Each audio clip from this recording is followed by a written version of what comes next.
What's up, everyone? I'm here with Cade Titans lightweight Joe the Skeletor Giannetti. So I guess the first question everyone's going to ask is, what the fuck is a Skeletor? The Skeletor is basically, it's very similar to the comeback season, but this time it's a cross-country trip. We are in the Skeletor bus. So we bought a short bus, we converted the inside, we put a shower, a sink, a stove, and a bed. And I put my dogs in the bus, and I drove from Massachusetts to California to train at AKA. That's awesome. Yeah, you drove there. So what were some of the stops that you made along the way? We stopped in New York a couple times, and then we stopped by Cleveland. We tried to go to Machine Gun Kelly's coffee shop, actually, but that place was bumping. There's really not a lot of parking for a short bus in the middle of Cleveland. And then, honestly, just a bunch of parks and lakes, like some really good scenery. And in Nevada, I discovered this place called the Salt Flats. It's literally just like one side of the desert is just covered in salt, and people like stop and walk out, and they just like walk through this desert of salt. You can like drive your car out in there, but it was crazy. The whole place is white. So that was just a cool thing I didn't think I was going to find. And then we just tried kind of beelined it to California as fast as we could. That's awesome. So being on the bus for that long, like, was there, did you get tired of the people were you with? Were you uncomfortable? Was it pretty much smooth sailing the whole way? It was pretty smooth sailing until I got to Iowa. So actually, I was halfway through Iowa, and I was going like 75 or 80. First of all, the speed limits out in the West are completely different. Like Massachusetts, it's 65 everywhere. Like Ohio and Iowa, the speed limit was like 70, 75. I wasn't ready for that. But so I was doing like 75, 80, and one of my back wheels came flying off while I was driving. Yeah. And I thought I got it flat because it kind of made like that noise, and it was actually like my back axle grinding into the road. And I looked out the window, and my wheel was bouncing by me. So immediately I was like, what the hell's going on? And it bounced into the woods. It almost hit two cars. Thank God it didn't. It bounced into the woods, but it was so far I couldn't even find it. And luckily the bus just kind of pulled over to the side of the road. And I pulled over, I got out and looked, and the axle had like ripped up the concrete on the side of the road. And I eventually got towed out to a garage. But this was on July 2nd. So it was 4th of July weekend. Nobody was open.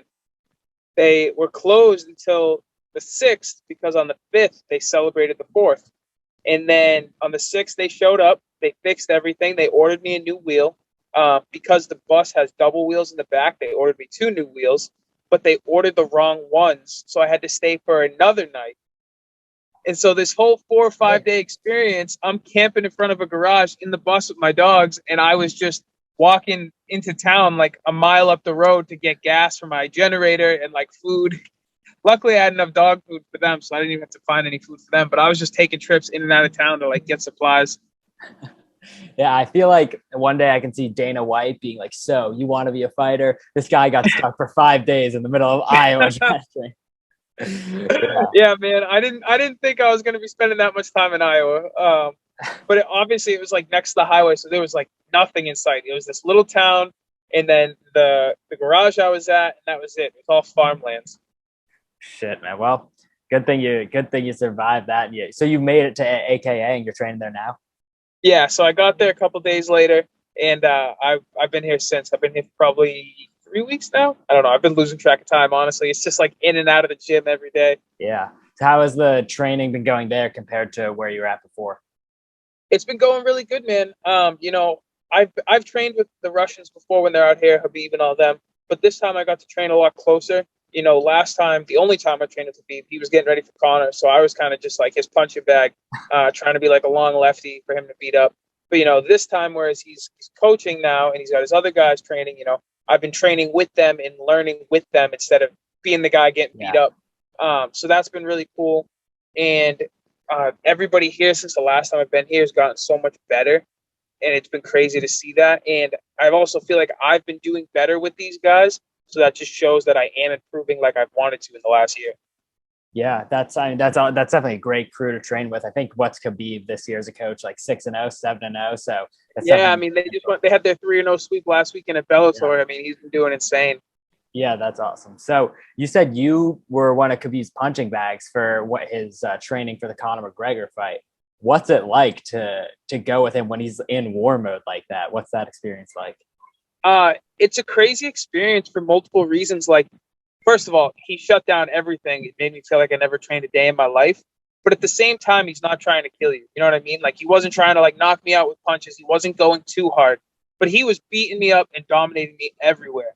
So it was like gently getting beat up everywhere.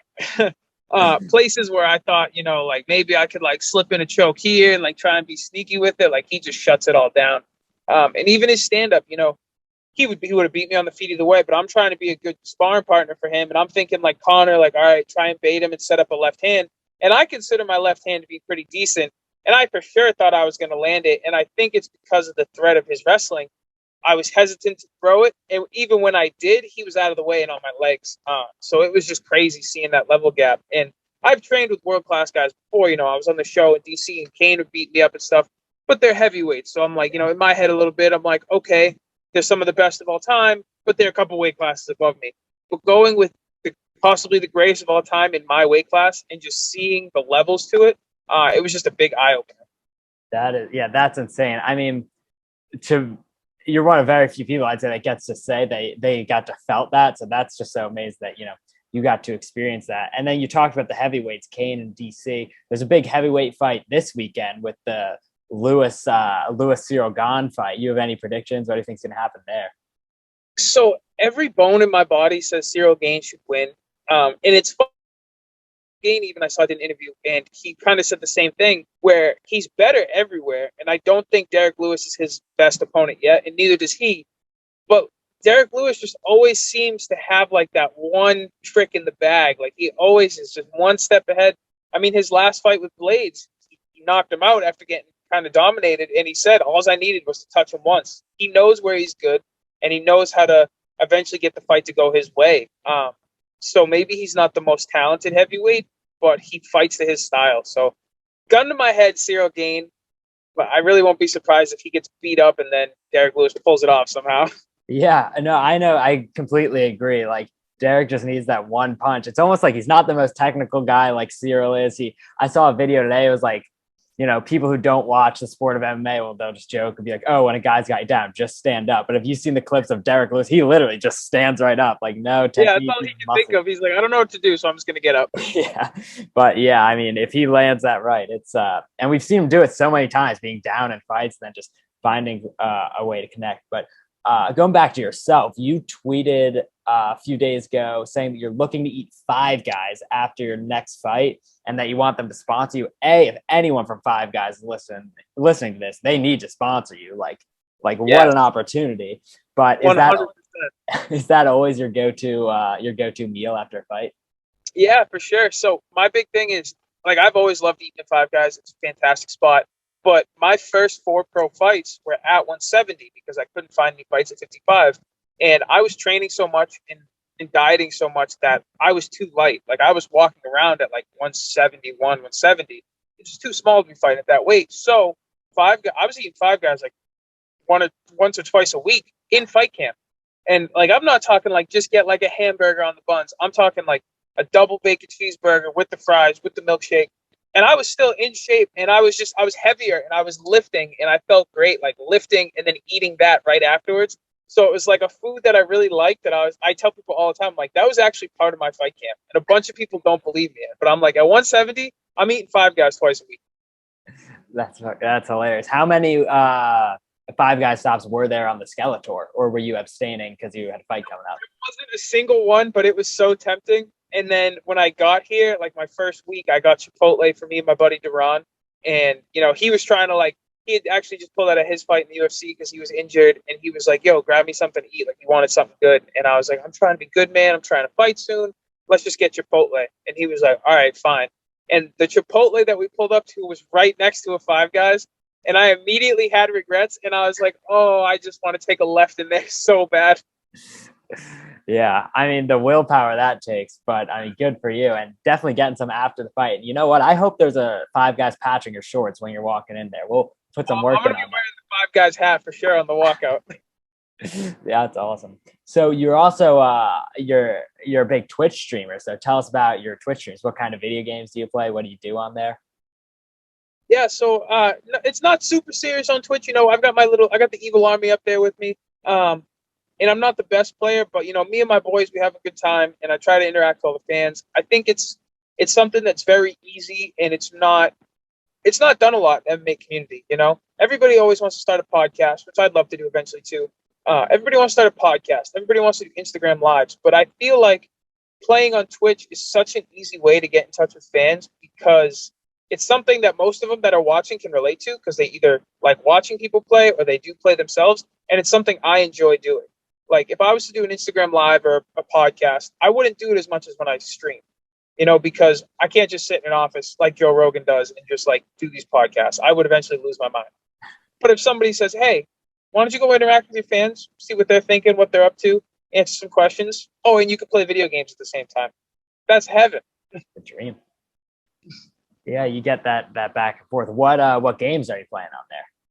So I've been playing Warzone a lot. It's getting a little rough lately. They don't have an anti-cheat yet, so it's getting a little rough.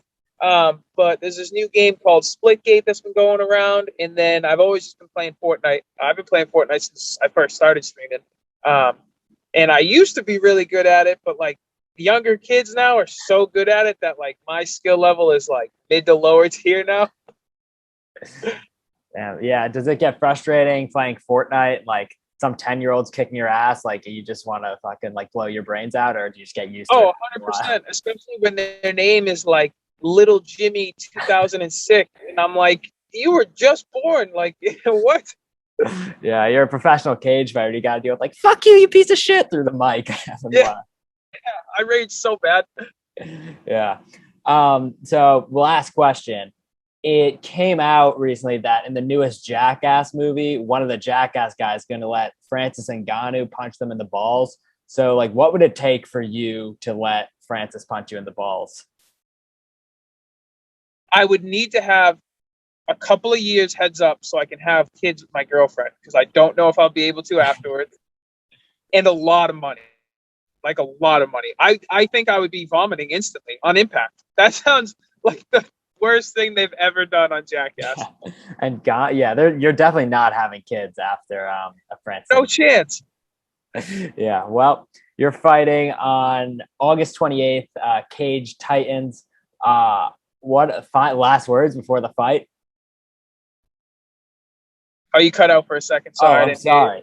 Yeah, you're fighting Cage Titan. You're fighting at Cage Titans on August 28th. Any last words for the fight? Why should we watch? What are we going to see in there?